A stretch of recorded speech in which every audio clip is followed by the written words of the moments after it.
I was born in a city where winters bite hard and summers wrap you in sticky heat, but the people make it feel like home no matter what. Why did life keep testing me with one blow after another? How do you hold a family together when money runs dry and health fails? And what if all those dark days were just leading to a brighter path I couldn't see yet? Those questions echoed in my mind for years, like whispers in the quiet hours after everyone else slept. I didn't know then that the answers would come from holding on and finding new ways to move forward. I was born in 1971 in Columbus, Ohio, where the skyline doesn't try to impress, and the neighborhoods hum with folks who know the value of a hard day's work. Our home was a modest brick house in Bexley, with a patchy lawn out front where I'd chase fireflies as a kid and a backyard where Mom grew tomatoes and peppers in neat rows. The house was nothing fancy, creaky floors, a living room with a worn couch, and a kitchen that smelled like fresh bread or soup bubbling on the stove. Dad, George Lawson, worked at a factory making car parts, leaving before dawn and coming home with oil on his hands and a laugh that filled the room. He was a fixer, broken lamps, squeaky doors, my old bike with a wobbly wheel. He'd spend Sundays in the garage, tools clinking, whistling tunes from the radio. Mom, Ruth, was a nurse at Mount Carmel Hospital, her white uniform crisp despite long shifts. She'd come home tired but always had a story about a patient she helped. Her voice soft like she was sharing a secret. I was a curious kid, always tagging along with Mom to the grocery store, proud when she let me pick out apples or carry a bag. Dad took me fishing at Alum Creek on weekends, showing me how to bait a hook, his big hand steady as he laughed when I squealed at a wiggling fish. "You gotta be patient, Viv," he'd say, the lake sparkling around us. We didn't have much. Dinners were simple, like meatloaf or canned soup, and my clothes were often hand-me-downs from cousins, patched at the knees. Toys were basic, a doll with one eye missing, a jump rope from the dollar store, but I never felt shortchanged. Summers were for bike rides with neighborhood kids, racing down the street until the streetlights flickered on. Winters meant snowball fights, my mittens soaked, and hot cocoa with Mom, marshmallows melting in the mug. Christmas was a big deal, Dad dragging a tree home, Mom hanging ornaments, me sneaking extra cookies from the tin.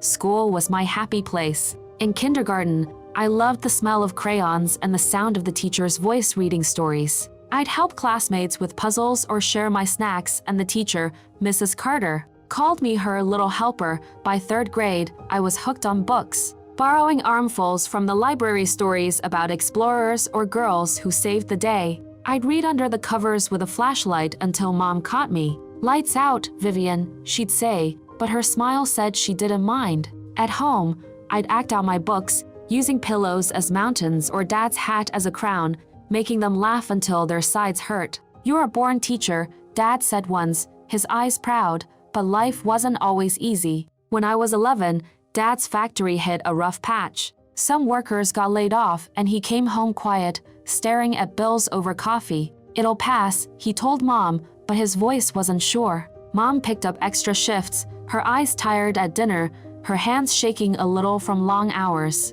I overheard them one night talking about skipping a car payment, and it scared me. I started doing more washing dishes, sweeping the porch, even selling lemonade on the corner to earn a few bucks. "You're growing up fast," Mom said, hugging me tight. Dad ruffled my hair.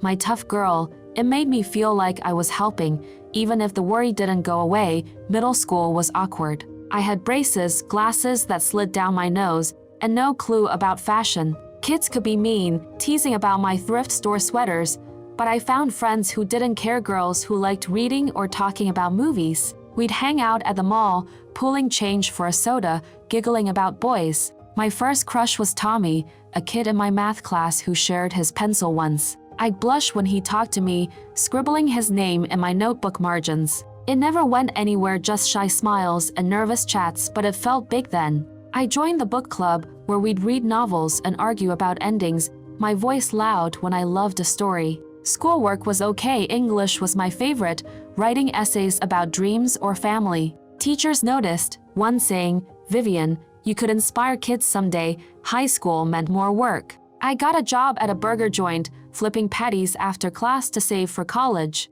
The grease clung to my hair, but the money bought books and a used bike. I wasn't popular, just a regular girl with a few close friends. We'd go to football games, cheering in the cold, or sneak into the drive-in, laughing at cheesy horror films. I volunteered at the library, reading to kids at story hour, their giggles making me sure I wanted to teach. I'd imagine my own classroom, helping kids like me find their way.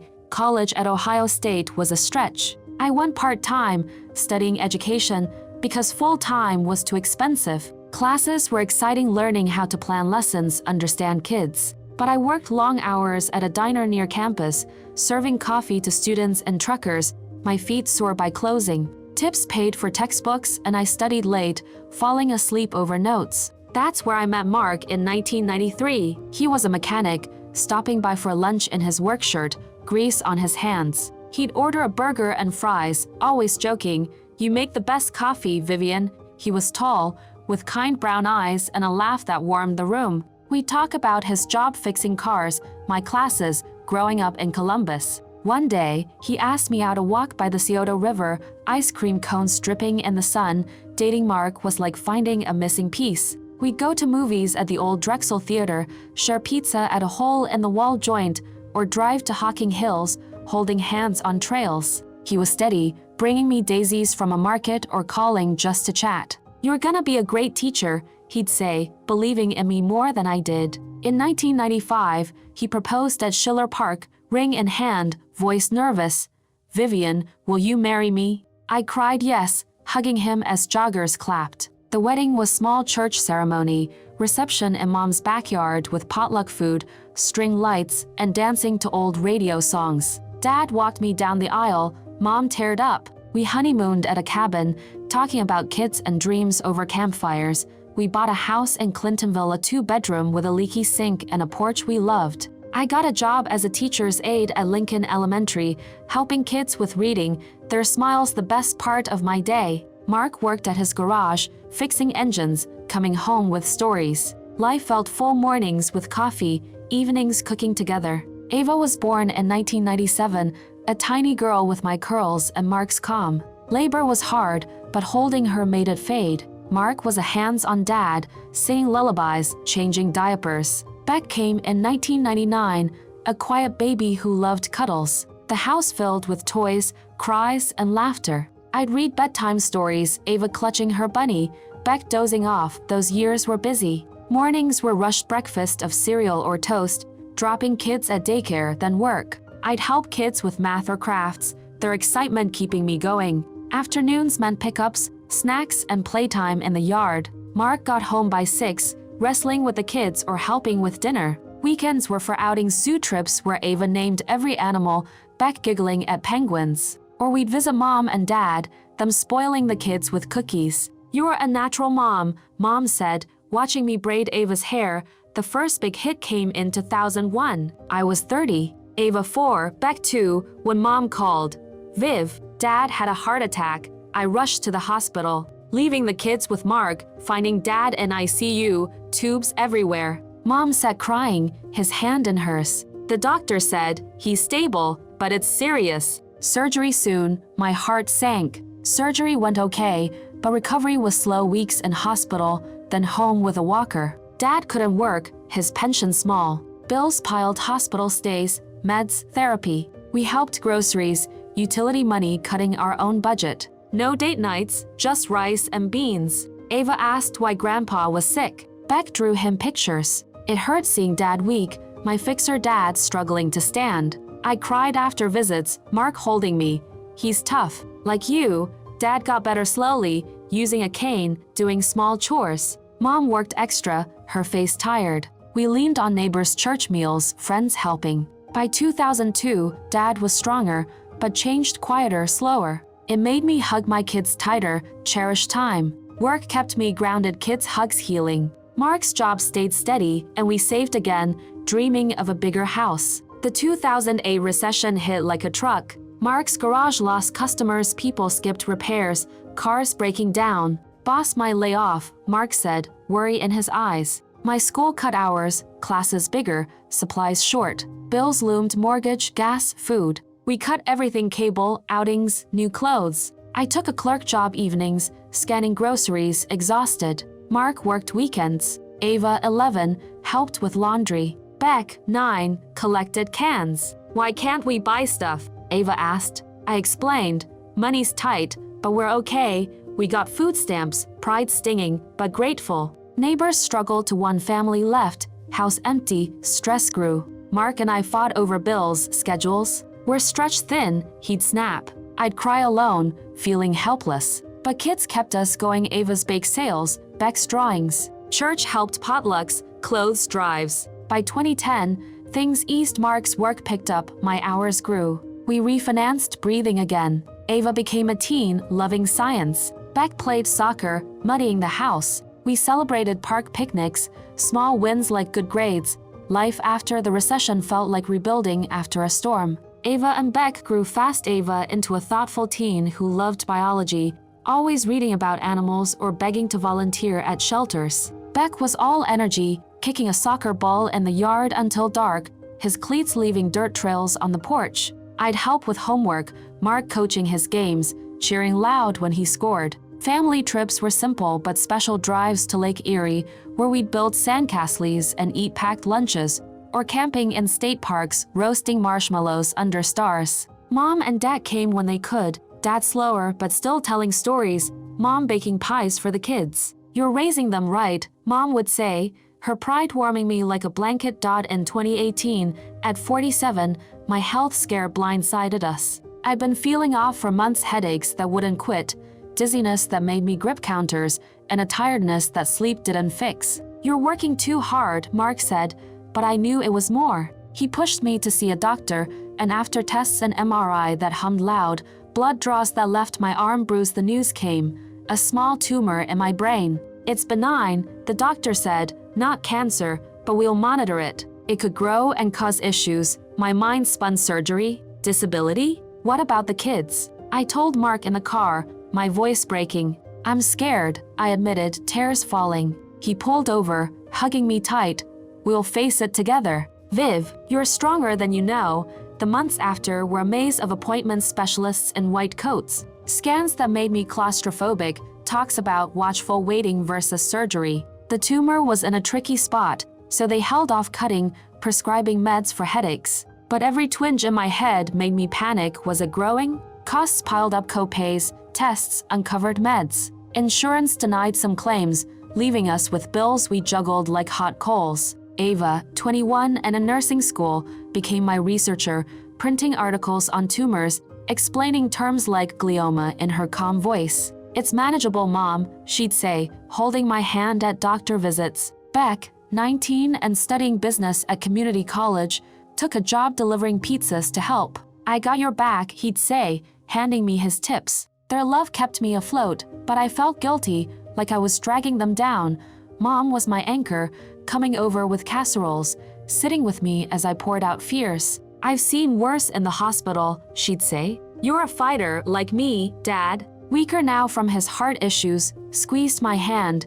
You're tough. Kiddo, Mark was my rock, cooking dinners when I was too tired, driving to appointments, holding me at night when I couldn't sleep. We're a team, he'd whisper, his warmth calming my racing heart. The tumor stayed stable, scans showing no growth, but the fear lingered. I changed, ate salads instead of fries, walked daily with Mark, the morning air cool on my face. Work became my escape, helping kids read, their smiles a reminder of what mattered. I hugged Ava and Beck longer, told them I loved them daily, afraid I'd run out of time. The 2020 pandemic hit like a tidal wave. Schools shut down overnight. My aide job went remote, then got cut when budgets shrank. Mark's garage closed temporarily, no one driving, no cars to fix. We stayed home, wearing masks for grocery runs, the kids restless in the house. Ava finished nursing school online, starting work at a hospital, living with us to save money. It's chaos there, she'd say,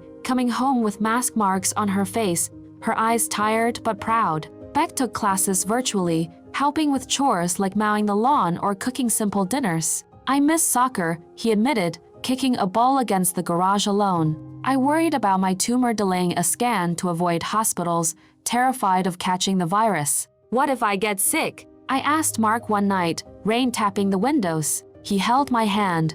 We'll keep you safe. One step at a time. Isolation wore us down. No visits to mom and dad. Dad's heart made him high risk, so we stuck to phone calls, their voices distant. Zoom birthdays felt empty without hugs or shared cake. Mark and I snapped sometimes over money, dishes, anything small. The kids felt it too, Ava quieter, Beck pacing. But we found ways to cope. Family game nights became a thing, Scrabble or a no, laughter breaking tension. We baked bread, the kitchen warm with yeast smells, Ava kneading dough like mom taught her. Movie nights meant piling on the couch, watching old comedies or kids' favorites, Beck quoting lines. Ava shared hospital stories, patients recovering, her small victories. Beck started online workouts, roping us into jumping jacks, making us laugh. We're tougher than this, Ava said one dinner, her voice steady. I nodded, grateful for their strength. By 2021, vaccines brought hope. Schools reopened part-time.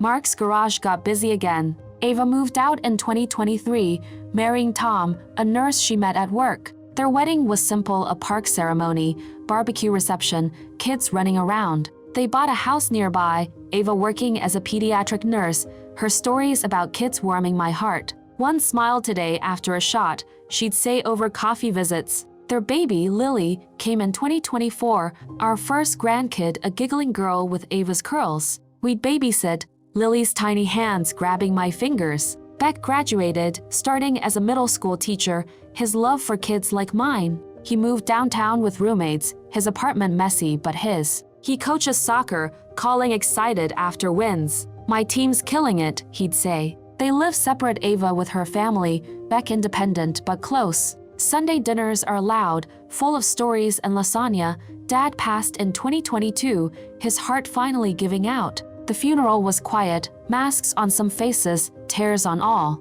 Mom moved in with us, her house too big without him. She filled our home with her knitting, her stories, her warmth. I need my family, she said, and we needed her to. A T54, in 2025, I wanted more than just getting by. The hard times, Dad's heart attack that left us broke, the recession's fear of losing our home, my tumor's shadow, the pandemic's isolation made me crave purpose. Over coffee one morning, I said to Mark, let's open that cafe we always talked about. We'd dreamed of it for years, cooking together, Mom's recipes like her chicken noodle soup or pecan pie. Now's the time, Mark said, grinning. We checked savings enough for a start after years of careful saving. We scouted spots, choosing German Village for its cozy streets and brick buildings. We found a small place, big windows, old wood floors, rent we could manage. We quit our jobs, me from school, Mark from the garage. Are we nuts? I laughed, nervous. The best kind, Mark replied, kissing me. Mom helped plan menus, Ava designed a logo, Beck set up social media. We remodeled ourselves, painting walls a soft yellow, Mark building counters, me testing recipes. Opening Lawson Brew in June was terrifying. I burned the first muffins, Mark fumbled the coffee machine. First customers, neighbors loved the pie. Tastes like my mom's, one said. But slow days followed, rain keeping people away. What if it fails? I asked Mark, sweeping floors at closing. He hugged me. We've been through worse. We'll make it. We tweaked, added sandwiches, free samples. Ava passed flyers at work. Beck posted online.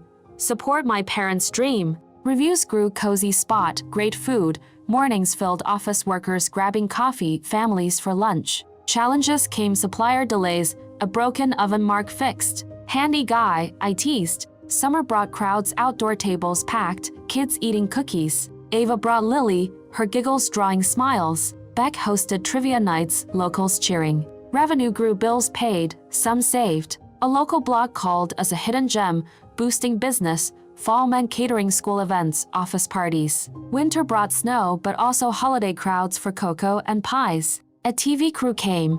From hardship to success, they said. The segment aired, lines forming. We hired help, a barista, a cook. Ava's pregnant again, her house nearby full of toys. Beck's engaged, planning a wedding, teaching with passion. Mom's recipes are the cafe's heart, her smile bright as she helps. A T54, Lawson Brew is a community hub, buzzing with chatter and coffee smells. Mark and I dance in the kitchen to old songs, stealing kisses. Kids visit Ava with grandkids, Beck with his fiancé. Hard times, Dad's illness, job losses, my health scare, lonely days shaped us. But love and grit won. Our cafe's proof.